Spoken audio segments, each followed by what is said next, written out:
So thanks to Jordan Peele, I am now scared of scissors, mirrors, and Ron Weasley, because I'm told he kinda looks like me. And so now after seeing Us, I'm having vivid nightmares that he's crawling in my window after dark like a little ginger gremlin in order to stab me with sharp stationery. So cheers, Jordan.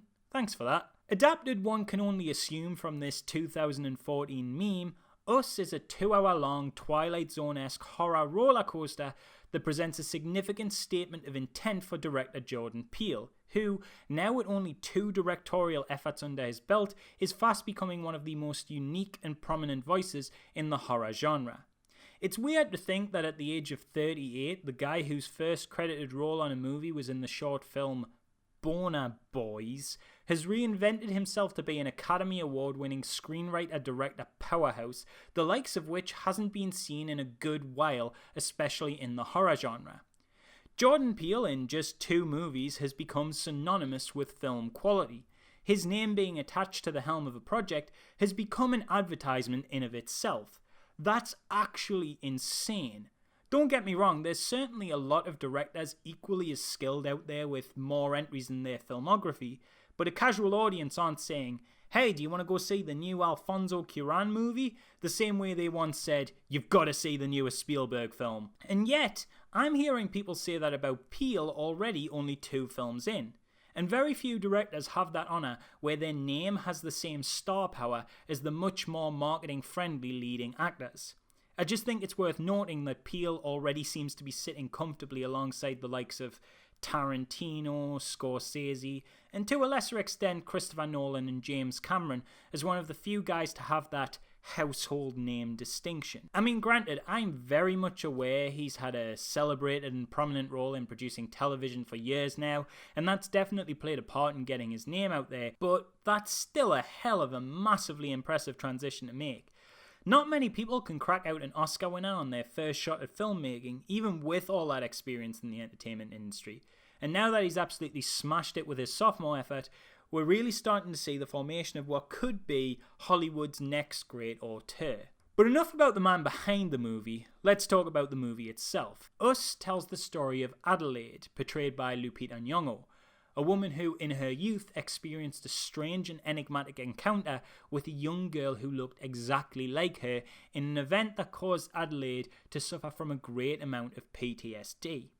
Now an adult, Adelaide is forced to reconfront her past trauma when her family suddenly become victims to a vicious and violent torment carried out by a gang of doppelgangers, each one a creepy and twisted mirror image of themselves who seemingly want nothing more than to hurt, torture, and eventually kill Adelaide and her family.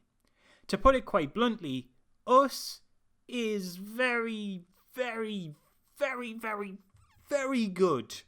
Off the back of this incredibly simple but deeply unnerving concept, Peele and crew have created a meticulously crafted film that wears its inspirations heavy on its sleeve, but remixes the ideas of its influences in order to create a modern American nightmare with a unique vision all of its own. Without spoiling anything, this is a well thought out and carefully pieced together film with incredible attention to detail. Every scare is earned, every plot point cleverly foreshadowed, and every payoff deserved through well planned and very deliberate setup. This is a movie that shows how much care and attention has been put into its every detail with each passing moment. Its theme of duality is reflected in every subtlety and creative choice, from the soundtrack having 2 main themes, one a breezy classic hip-hop track, and the other at the opposite end of the musical spectrum an unnerving orchestral choir, to the killer's weapons of choice being pairs of scissors, objects that bridge the borderline between mundane utensil and violent instrument, as well as being this perfect symmetrical tool, each side a mirror image of itself. It's in this attention to detail and craftsmanship that the film shines. In less attentive hands, for example, the extended opening act could have felt like a slow, slogging crawl towards the action, as it certainly takes a bit longer than you expect of a modern entry into the horror genre to all kick off, if you will. But through these very deliberate creative choices, Peele and friends managed to create a slow, lingering dread throughout, teasing in constant allusions to these themes of duality through multiple instances of mirror imagery, all shot with slow, creeping camera work that they feel almost ethereal, so that by the time the doppelgangers show up in the family's driveway, you are already this nail-biting ball of nervous mess. The acting in this film is superb. Each member of the main cast playing two versions of themselves that couldn't be more different from one another. On the one hand, the main family are relatable, familiar, perfectly grounded, and believably normal in their dynamic, whereas the doppelgangers are unpredictable, intense, terrifying. Everything these guys do in their separate performances, from the way they move and carry themselves to their facial expressions and mannerisms, sell completely the idea of these separate but similar entities occupying the same space. Not once throughout the entire film does the illusion break. It never feels like these people are actors just talking to themselves or an empty room while they wait to shoot the reverse footage in the opposite role. Through clever camera work, editing, and excellent performances, you become fully immersed in the notion that there are two families at play here. The premise never gets stale either, as once these sinister mimics show up, there's this incredible pacing to the movie where amongst all the scares, a mystery begins to slowly develop and unravel in ways I don't really want to get into so as to not spoil it, but that keep you engaged and make the film far more than just a home invasion flick with a unique hook. The real accomplishment in the movie, though, is how Jordan Peele works within the horror genre. In the same way as many of his inspirations, Peele seems very intent on telling stories that happen to be scary far more than he is interested in making you jump, which other filmmakers are doing as well on occasion, but in the oversaturated world of graphic torture porn competing with ooga booga booga, pop goes the weasel, ghost train-esque jump scares of modern horror, this still feels deeply refreshing, especially when handled as well as it is here. Peele seems adamant and clear in his writing that he wants you to think and reflect as much as he wants you to fear. Much like Get Out before it, Peele uses horror in Us as a tool to hold up a mirror to society and reflect on the ideas he wants to explore. It shouldn't come as all that much of a surprise actually, because that's what his comedy has been doing for years, but what is surprising is just how excellent he is at doing this in a completely different format and style. Unfortunately, I can't speak too much on these themes without fear of accidentally revealing plot points, and this is one where absolutely you should go in as blind as possible. So if you haven't seen this and you're just here to say what I think of the film, then you should know that it gets my full recommendation, and I advise you go watch it as soon as you can. It's a fantastic movie, brilliantly tense, excellently scored, and crazy well directed. It's full of imagination, creativity, and dense atmosphere, and builds to a climactic confrontation that utilized all of these things together to create a sequence that honestly had my jaw on the floor. It was just so good. This film may be even better than Get Out, and I loved Get Out. I'm undecided if I'm certain in that statement. If I could criticize Us on anything, it would be that it actually explains too much as its ideas grow in complexity, which I don't think was ever an issue in Get Out due to its more stripped back narrative. But again, I can't go into any of that without spoilers. But I do want to talk about these themes and this issue, so if you've already seen the film or aren't bothered about spoilers, stick around. Otherwise, turn off the video and seriously go check the film out. My one grievance aside, it's fantastic, probably still one of my favourite horror films ever, and absolutely worth the price of admission in every way. Anyway, time for a little bit of theme analysis and criticism, so spoilers incoming in 3, 2, 1. We gotta talk about that twist, man. So obviously, if you've seen the movie, you'll now know that the person we initially are led to believe is Adelaide isn't really Adelaide at all, but rather one of the quote-unquote evil doppelgangers who kidnapped and switched places with her during that event in the childhood we frequently flash back to. Now, I'm a little torn on this idea because on the one hand, this twist is exceptionally brilliant. Not because it's unexpected. I'm aware that I'm bound to get loads of comments saying they saw it coming and it's totally predictable, and I'm not saying it's amazing because, gasp, wow, it comes out of nowhere. On the contrary, it's excellent precisely because it's so set up, and it gets you through all of this foreshadowing to focus on the wrong thing. You can anticipate something like this is going to happen before you've even seen the film simply by virtue of the antagonistic forces being doppelgangers. Much like, say, the Cylons in Battlestar Galactica or the Skrull in Marvel stories, once you introduce a narrative device where a key component of the villains is their ability to look like the heroes, you can safely assume that this will in fact come into play. Otherwise, why introduce the concept in the first place? You gotta Chekhov's gun that shit. And also, it's not like Us is particularly shy about the predictability of this twist in the first place, as it foreshadows the revelation massively, with multiple clues from Adelaide's mute childhood to her animalistic tendencies being revealed whenever she kills some of the doppelgangers, which the son in the family clearly sells as unsettling through his expression, and her sympathy for the doppelgangers in certain moments. And these clues continue right up to even just moments before the reveal, with Adelaide knowing exactly where the underground tunnels are, despite no prior explanation, and the guttural grunting as she kills her doppelganger, Red. The thing is, though, the film has you focusing so much on, I'm a big smarty pants, I know what the twist is. What you don't anticipate is what the twist means. The real horror of this movie is not the violence and the creepy weirdos, it's the fact that the only reason our protagonists aren't the creepy weirdos themselves boils down to nothing but random, favourable coincidence. Other than neglect and abuse, the tethered are just like us. The twist reveal is so excellent because it completely cements all the ideas and themes of the film in one dramatic punch. It forces you to check your own preconceived notions of what the monstrous doppelgangers are. Going into the film, it's very clear that you presumably stand with the family, and the doppelgangers are the villains, the invaders, they are the other. They might look like us, but no, they're violent, they're awful, they must be born wrong or something. And yet, with this final revelation, you've been rooting for one the whole time.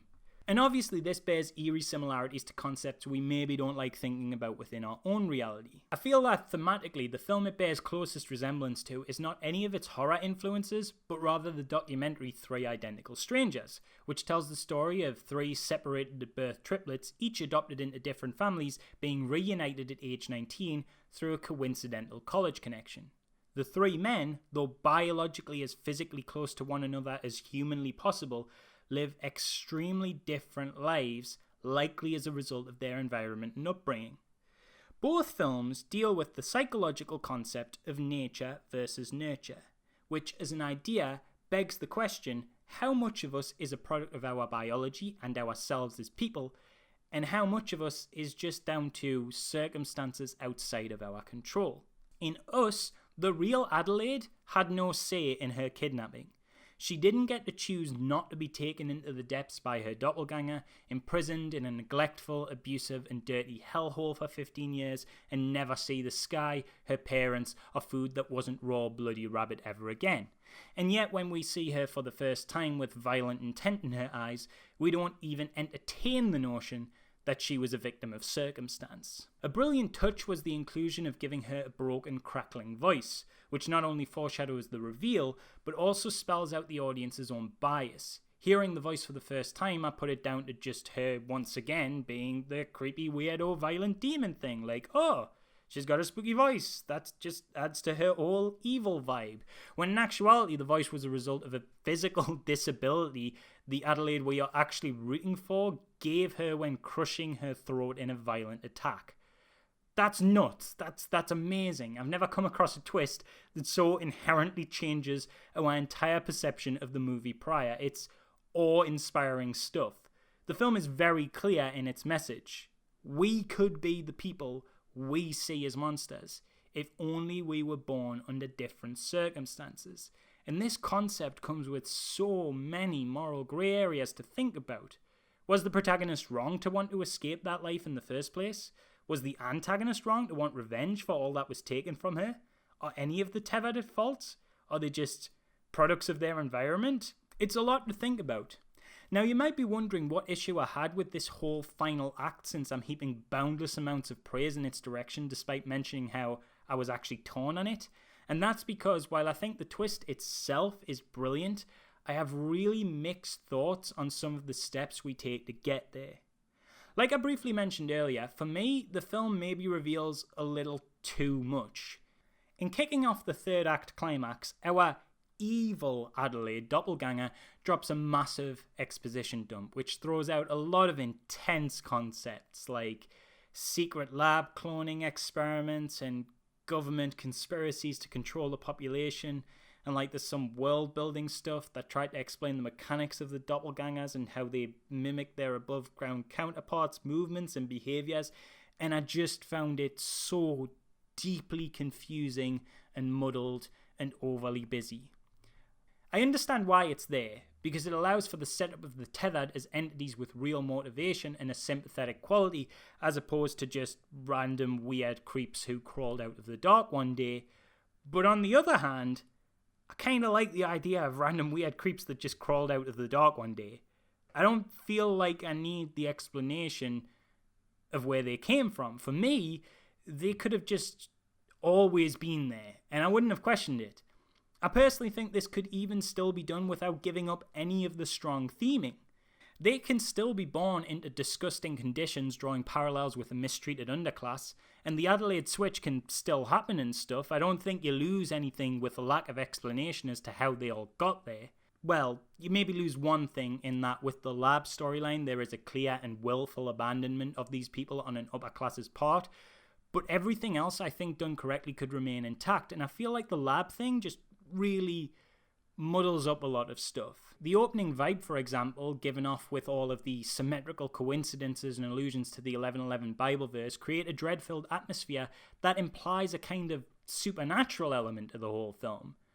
But when you introduce this secret experiment stuff that kind of firmly plants these beings within this kind of grounded, in-universe scientific explanation, that kind of makes you think, oh, so were all the creepy random coincidences from earlier in the movie just genuinely unthreatening random coincidences then? And once you start grounding things in an in-universe science or rules system and use this system to explain things like how the tethering between doppelganger and above-ground humans work, then suddenly you're asking me to think about questions I was never really asking. I now don't really understand why real Adelaide couldn't just leave the underground the second she got out of handcuffs. I mean, they do leave eventually, so presumably then it was always an option. Maybe she was held against her will and convinced them round to revolution after 15 years. And now that I'm thinking about the tethering mechanics, how come sometimes doppelgangers can't help but imitate their counterparts, such as when Pluto is made to walk backwards into fire, or when we see all the tethered underground imitating those at the fun fair above them, but then other times it's not a problem at all for them? If there was no grounded explanation to their existence, my imagination could easily fill in the gaps, but the film doesn't so much as present clear answers to this, or new mysteries with this lab revelation, as opposed to just confusing my understanding of what I already thought I was pretty clear on, while providing, at least for me, no substantial addition to the story. It's like, so okay, wait, there was an underground government facility and they were cloning people because they wanted to control people, or maybe they were testing clones on rabbits and that managed to make the people, and it looks like they somehow cloned the whole Bay Area, or maybe even the state, or maybe even the entire country. But then, did the clones kill the scientists? Did they abandon the clones? If the clones were abandoned, why didn't the scientists just destroy the facility? Why just leave all the clones there? And I don't want to ask those questions because I don't care to know the answers. I don't think we gain anything by knowing them any more than we gain anything by knowing where all the tethered got their red suits and scissors from. There's no satisfying answer. It's irrelevant. It adds nothing. So it's frustrating to me then that what was, in my opinion, an otherwise immaculate film had this slight stumble where it just got a bit video game lore-esque, if that makes sense. I just think introducing this whole underground human-made bunker lab for cloning and population control that somehow, in an attempt to clone one creature, accidentally made neglected clones of the entire country and possibly the world's population, it just gets all a bit Resident Evil expanded universe for me. You know what I mean? Where there's like entire Wikipedia pages on virus strains and different government conspiracies and branches of Umbrella Corp and stuff. And I like Resident Evil a hell of a lot. But Us, to me, was never about that until this point. Us was about us. I mean, it's literally in the title what it's a clear allegory for. To tell the truth, there's a fair amount I don't understand about the third act surrounding this whole secret history / master plan end reveal. The human daisy chain the tethered make, I think, is a metaphor to show they're more united than humanity since their chain has no gaps, which can't be said about the Hands Across America campaign the kidnapped Adelaide based this idea on. But I feel like there's got to be more to it than that since it's such a big focus of the film. I know it was the last ad on TV Adelaide saw before she got kidnapped, but like, I don't get it. I feel like there's maybe some deeper metaphor I'm not seeing. Like, it's a literal human tether in a film where the doppelganger villains call themselves the Tethered, and it's all about these tethers and connections between people. So there's got to be some element to it with theming there, but I'm just not seeing it. I don't understand it. That could be entirely on me though, you know, like maths isn't bad or stupid or wrong if I can't wrap my head around trigonometry. I feel like the same principle applies here. Anyway, that said, even with my own personal hang-up on the lab and not understanding some stuff at the end of the film, the movie still 100% works for me.